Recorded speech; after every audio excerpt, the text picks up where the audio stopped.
Shalom, anak sekolah minggu yang diberkati oleh Tuhan. Jumpa lagi dengan Tante Febe dan Tante Lia dalam sekolah minggu. Walaupun kita online, tidak mengurangi sukacita kita untuk memuji dan memuliakan nama Tuhan. Kita mau mulai kebaktian kita pada saat ini. Kita naikkan satu pujian. Bila Tuhan izinkan sesuatu terjadi dalam kehidupan kita, karena Tuhan punya rencana yang baik buat kita semua.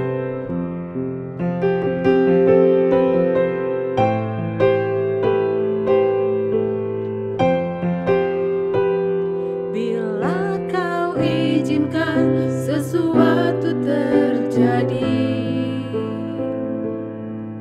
ku percaya semua untuk kebaikanku. Bila nanti telah tiba waktumu, ku percaya kuasa-Mu memulihkan hidupku. Waktu Tuhan, waktu Tuhan pasti yang terbaik. Walau kadang tak mudah dimengerti, lewati cobaan, ku tetap percaya waktu Tuhan pasti yang terbaik. Bila Kau izinkan sesuatu terjadi, Bila Kau izinkan sesuatu terjadi, ku percaya semua untuk kebaikanku. Bila nanti telah tiba waktumu, ku percaya kuasa-Mu memulihkan hidupku. Waktu Tuhan, waktu Tuhan pasti yang terbaik. Walau kadang tak mudah dimengerti, lewati cobaan, ku tetap percaya waktu Tuhan pasti yang sekali lagi sama-sama terbaik. katakan waktu Tuhan. Waktu Tuhan pasti yang terbaik. Walau kadang tak mudah dimengerti, lewati cobaan, ku tetap percaya waktu Tuhan pasti yang terbaik. Lewati cobaan, Lewati cobaan, ku tetap percaya waktu Tuhan pasti yang terbaik. Lewati cobaan, ku tetap percaya waktu Tuhan pasti yang terbaik. Bapa di surga, kami sungguh bersyukur untuk saat ini Tuhan. Terima kasih Bapa kalau masih ada kesempatan buat kami boleh sama-sama berbakti kepada Tuhan. Walaupun di luar sana ada banyak hal yang mungkin tidak menyenangkan, yang mungkin membuat kami khawatir dan takut. Tapi kami tidak mau kehilangan sukacita yang daripada Tuhan. Amin. Kami mau berikan waktu kami yang terbaik untuk Tuhan. Amin. Kami mau memuji dan memuliakan Tuhan. Berkati Tuhan setiap anak-anak yang saat ini menyaksikan dan ikut berbakti dalam acara sekolah minggu online ini. Tuhan yang memberkati kepada setiap anak-anak, memberkati orang tua mereka. Dan kami mau sama-sama memuliakan Tuhan. Terima kasih Bapa di surga. Hanya dalam nama Tuhan Yesus kami berdoa dan mengucap syukur. Yang percaya katakan amin.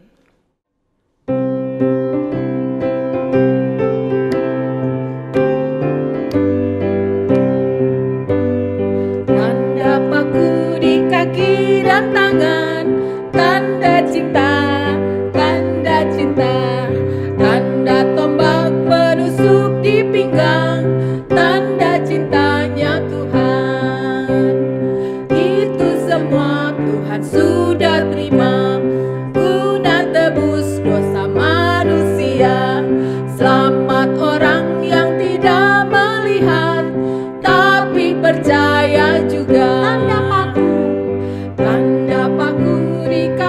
dan tangan, tanda cinta, tanda cinta, tanda tombak menusuk di pinggang, tanda cintanya Tuhan. Itu semua Tuhan sudah terima, guna tebus dosa manusia. Selamat orang yang tidak melihat, tapi percaya juga.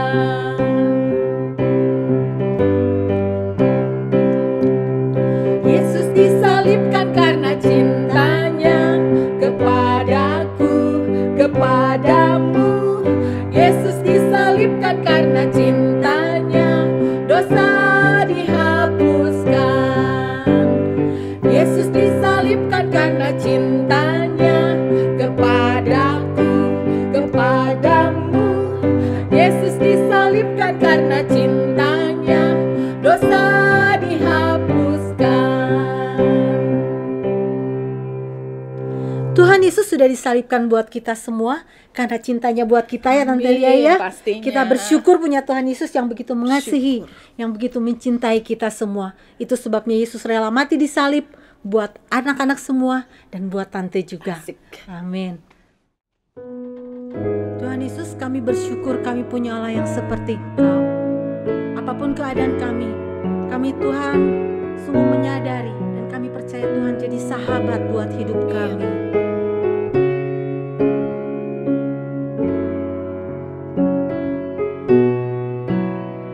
Sama-sama kita mau katakan, Yesus sahabatku.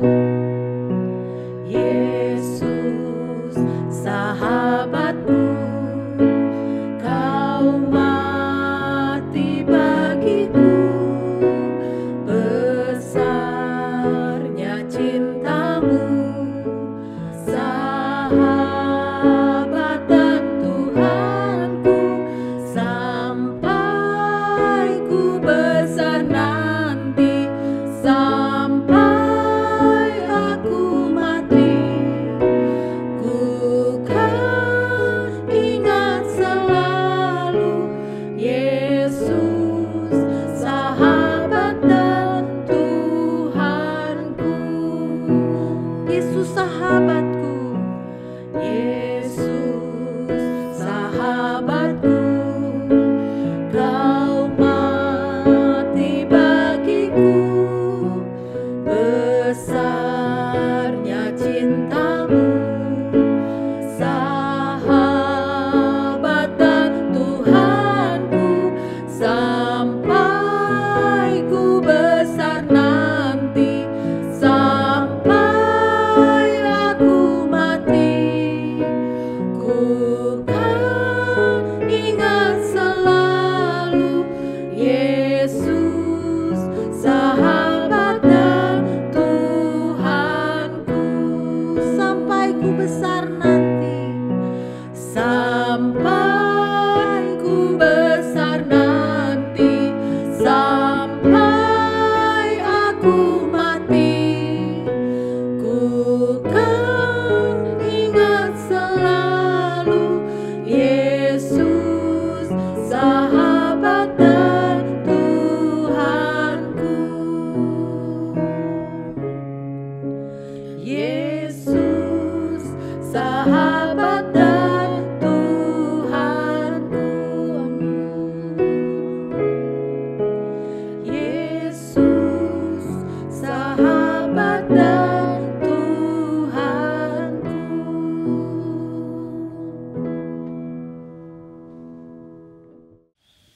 Shalom anak-anak yang dikasihi Tuhan.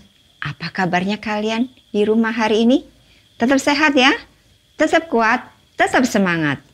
Hari ini kita beribadah untuk memperingati Hari Jumat Agung, hari kematian Tuhan Yesus di kayu salib. Sebelum kita mendengar firman Tuhan, mari kita berdoa dulu. Tuhan Yesus, terima kasih hari ini kami boleh beribadah untuk memperingati Hari Jumat Agung, di mana Tuhan Yesus mati di kayu salib 2000 tahun yang lalu untuk menebus dosa kami. Biarlah Tuhan, anak-anak-Mu boleh mengerti betapa Tuhan Yesus mengasihi kami, betapa Tuhan Yesus berkorban untuk kami. Kami mau mulai pemberitaan firman Tuhan ini. Tuhan memberkati, Tuhan beserta kami. Dalam nama Tuhan Yesus kami berdoa. Amin. Anak-anak, kita lihat dulu yuk film berikut ini. Kita saksikan bersama. Yesus mati di kayu salib.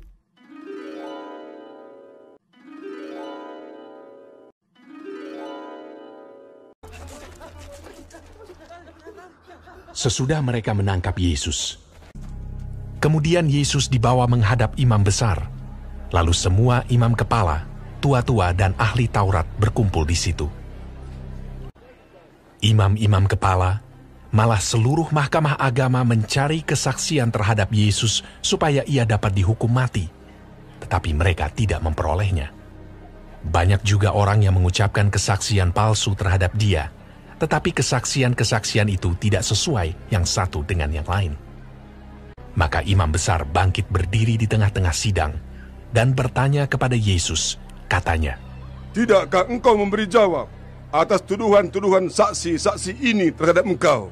Apakah engkau Mesias, anak dari yang terpuji?" Jawab Yesus, "Akulah dia, dan kamu akan melihat anak manusia duduk di sebelah kanan yang maha kuasa, dan datang di tengah-tengah awan-awan di langit." Maka imam besar itu mengoyakkan pakaiannya dan berkata, "Untuk apa kita perlu saksi lagi? Kamu sudah mendengar hujatnya terhadap Allah. Bagaimana pendapat kamu?" Lalu dengan suara bulat mereka memutuskan bahwa dia harus dihukum mati. Pagi-pagi benar, mereka membelenggu Yesus, lalu membawanya dan menyerahkannya kepada Pilatus. Pilatus bertanya kepadanya, "Engkaukah Raja orang Yahudi?" Jawab Yesus, "Engkau sendiri mengatakannya." "Lihatlah betapa banyaknya tuduhan mereka terhadap engkau." Tetapi Yesus sama sekali tidak menjawab lagi, sehingga Pilatus merasa heran. Pilatus menjawab mereka dan bertanya, "Apakah kamu menghendaki supaya ku bebaskan Raja orang Yahudi ini?" Maka mereka berteriak lagi, katanya, "Salibkanlah dia!" Lalu Pilatus berkata kepada mereka, "Tetapi kejahatan apakah yang telah dilakukannya?" Namun mereka makin keras berteriak. "Salibkanlah dia!" Dan pada waktu itu, adalah seorang yang bernama Barabas. Mereka telah melakukan pembunuhan dalam pemberontakan. Dan oleh karena Pilatus ingin memuaskan hati orang banyak itu, ia membebaskan Barabas bagi mereka. Tetapi Yesus disesahnya, lalu diserahkannya untuk disalibkan. Mereka mengenakan jubah ungu kepadanya, menganyam sebuah mahkota duri dan menaruhnya di atas kepalanya. Kemudian mereka mulai memberi hormat kepadanya. Katanya, "Salam, hai Raja orang Yahudi."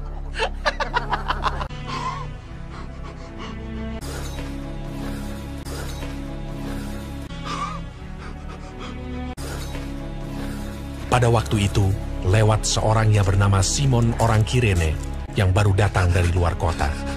Dan orang itu mereka paksa untuk memikul salib Yesus.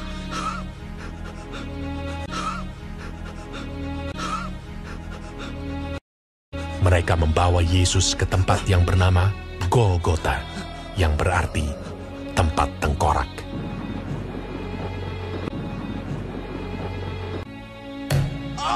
Kemudian mereka menyalibkan dia.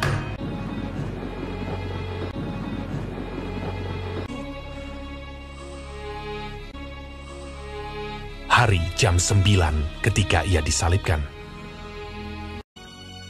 Orang-orang yang lewat di sana menghujat dia, dan sambil menggelengkan kepala, mereka berkata, "Hai engkau yang mau merubuhkan bait suci dan mau membangunnya kembali dalam 3 hari, turunlah dari salib itu dan selamatkan dirimu." Demikian juga imam-imam kepala bersama-sama ahli Taurat mengolok-olokkan dia di antara mereka sendiri, dan mereka berkata, "Orang lain ia selamatkan, tetapi dirinya sendiri tidak dapat ia selamatkan." Bersama dengan dia, disalibkan 2 orang penyamun, seorang di sebelah kanannya dan seorang di sebelah kirinya. Bukankah engkau adalah Kristus? Selamatkanlah dirimu dan kami. Kita memang selayaknya dihukum, sebab kita menerima balasan yang setimpal dengan perbuatan kita. Tetapi orang ini tidak berbuat sesuatu yang salah.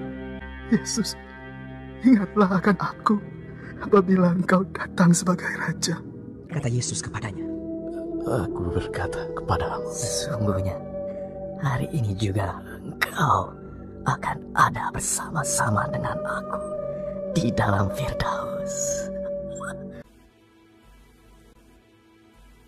Pada jam 12, kegelapan meliputi seluruh daerah itu. Dan pada jam 3, berserulah Yesus, Allahku,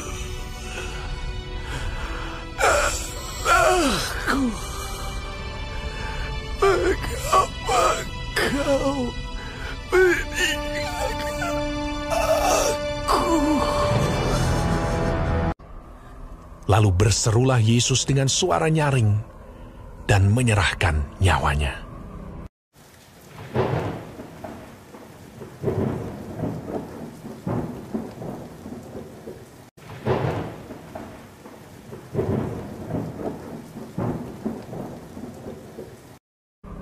Ketika itu, tabir bait suci terbelah dua dari atas sampai ke bawah. Waktu kepala pasukan yang berdiri berhadapan dengan dia melihat matinya demikian, berkatalah ia, "Sungguh, orang ini adalah anak Allah."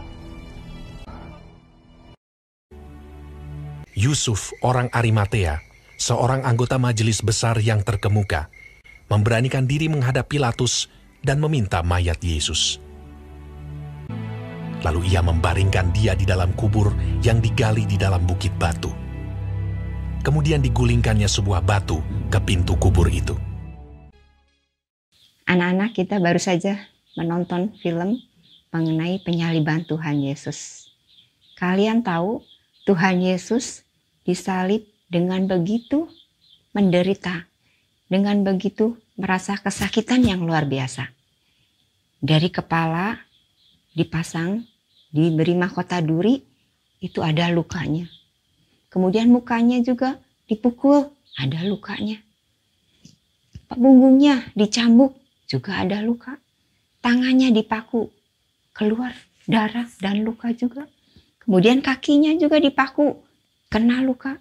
Dan lambungnya ditusuk dengan tombak, luka juga. Dari kepala sampai kaki penuh dengan luka-luka. Anak-anak pernah mengalami luka kan? Misalnya anak-anak jatuh, lecet sedikit, kena luka. Aduh, sakit. Ya, bayangkan Tuhan Yesus mengalami menderita luka dari kepala sampai ke kaki. Bagaimana merasa kesakitan yang luar biasa. Kenapa Tuhan Yesus mau melakukan itu?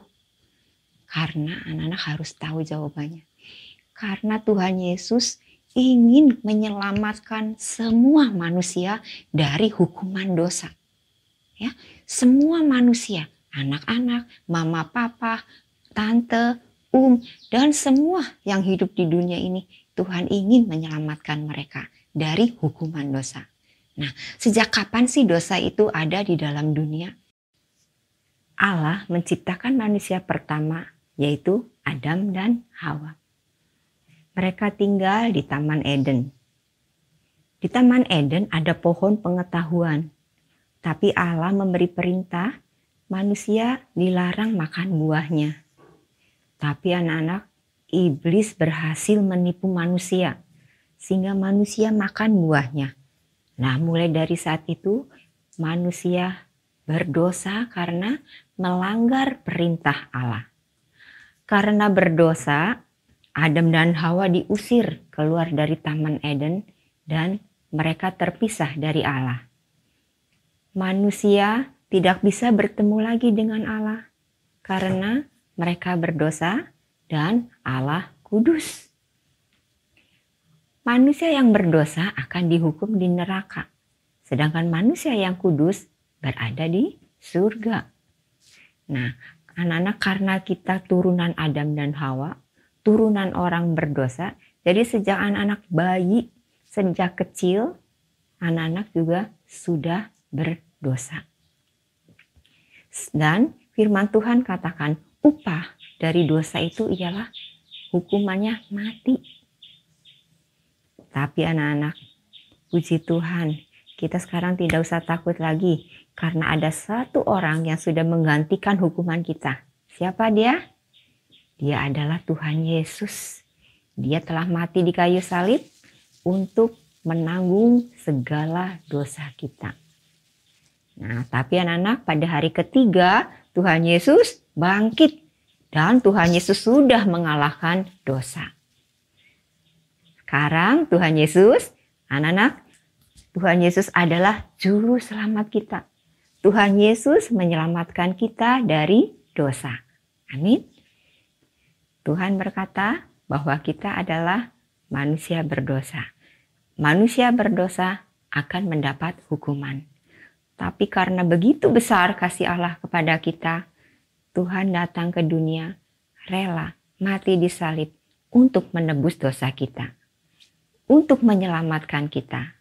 Dia satu-satunya juru selamat kita, sehingga kita sekarang bebas dari hukuman dosa. Anak-anak, mulai sekarang anak-anak percaya hanya kepada Tuhan Yesus sebagai satu-satunya juru selamat. Dari kecil sampai dewasa nanti, sampai tua nanti, sampai nanti mati, tetap setia ikut Tuhan Yesus. Karena Tuhan Yesus berjanji kita akan bertemu dengan Tuhan Yesus dan hidup bersama di surga. Amin. Mari kita berdoa, anak-anak, lipat tangannya, tutup matanya. Tuhan Yesus, terima kasih. Engkau sungguh baik. Kasih-Mu begitu besar kepada kami. Engkau datang ke dunia, rela mati di salib untuk menebus dosa kami. Tapi Tuhan sudah bangkit pada hari ketiga. Dan kami percaya Engkau satu-satunya juru selamat kami. Kami mau menyerahkan hidup kami hanya ke dalam tangan Tuhan. Kami mau setia sampai akhir hidup kami. Tetap ikut Tuhan, tetap percaya Tuhan. Dalam nama Tuhan Yesus, kami berdoa dan mengucap syukur. Amin. Anak-anak, sampai ketemu lagi di ibadah berikutnya. Tuhan Yesus memberkati.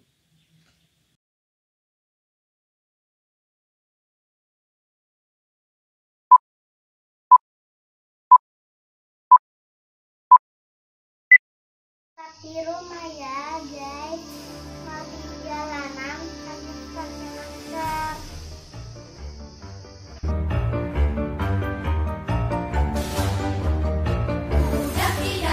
Daki gunung yang tinggi, turun membayang darah, ku melintasi padang rumput hijau terbentang.